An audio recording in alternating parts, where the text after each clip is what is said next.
They say, deep in the heart of Osogbo, there flows a river that never sleeps. Its waters glisten with gold at dawn, and whispers carry through the trees at night. Locals say that if you listen closely, you can still hear her voice. The voice of Osun, the goddess of love, fertility, and beauty. Long ago, before men built walls and named kings, there was a peaceful land called Iyumo, blessed with rich forests, golden sunlight, and pure rivers. But one year, the skies closed. The rain refused to fall. The soil cracked like broken glass, and a creeping famine swept through the land. The people prayed to the great Osun-Osogbo, the god of thunder, whose voice could shake the mountains, and to Ogun,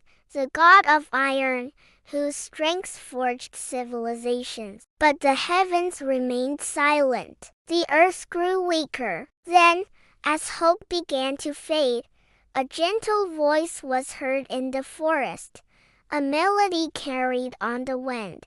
If you seek life, follow the song of the river.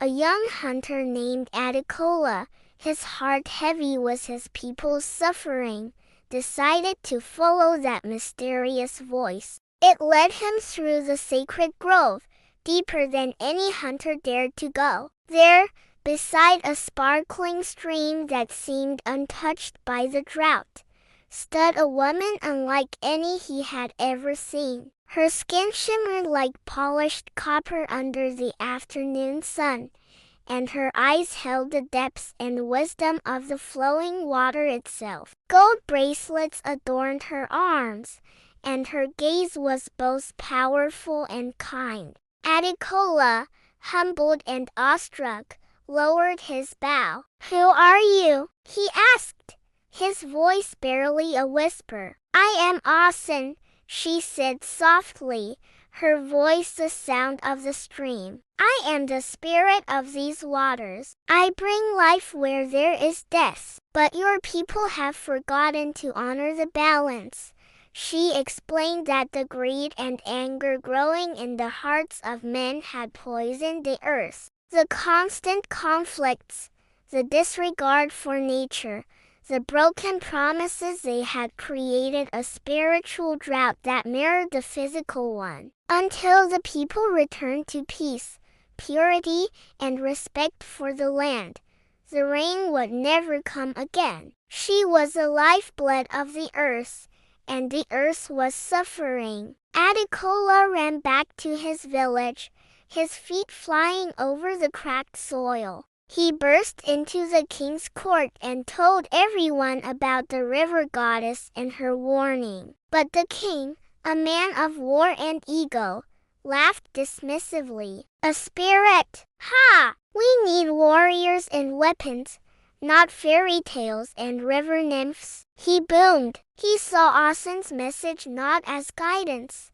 but as a challenge to his authority. To prove his power and mock the hunter's story, the king ordered his men to cut down the sacred iroko trees in the grove, the very heart of Osun's home, trees that had stood for centuries. That night, as the axes bit into ancient wood, the river began to churn. The gentle stream swelled into a raging torrent. Thunder roared not from the sky, but from the water itself. The villagers watched in terror as the river rose in fury, sweeping through their fields, their homes, and washing away the king's opulent palace as if it were made of sand. In the morning, a profound silence fell over the land. The old village was gone, but where it once stood, a new, wider river now flowed, its waters calm once more.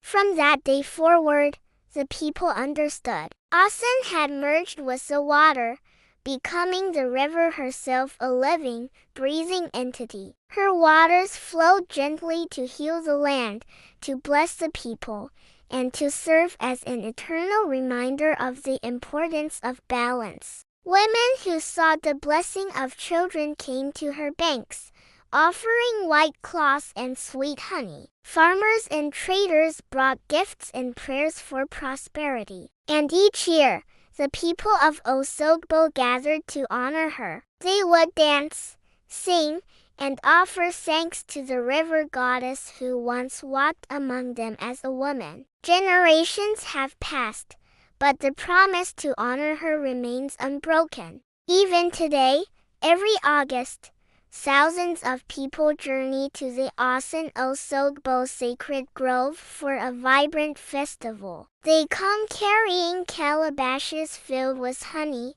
kola nuts, and white doves, symbols of peace and sweetness. Priestesses, robed in pure white, walk into the river, their voices carrying ancient prayers across the water.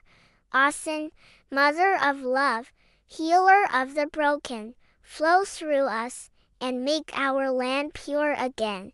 As the drums echo through the ancient forest, many swear the river begins to glow, as if Osun herself is still dancing in the depths, smiling upon her people. Osun was never just a goddess of water. She was, and is, a powerful reminder that love is strength, that beauty is found in balance, and that even the gentle flow of a river remembers and responds to those who respect its spirit. Thank you so much for joining us on this journey into the heart of Yoruba mythology. If you enjoyed this story, please give this video a like and subscribe for more tales from around the world. We'd love to have you in our community.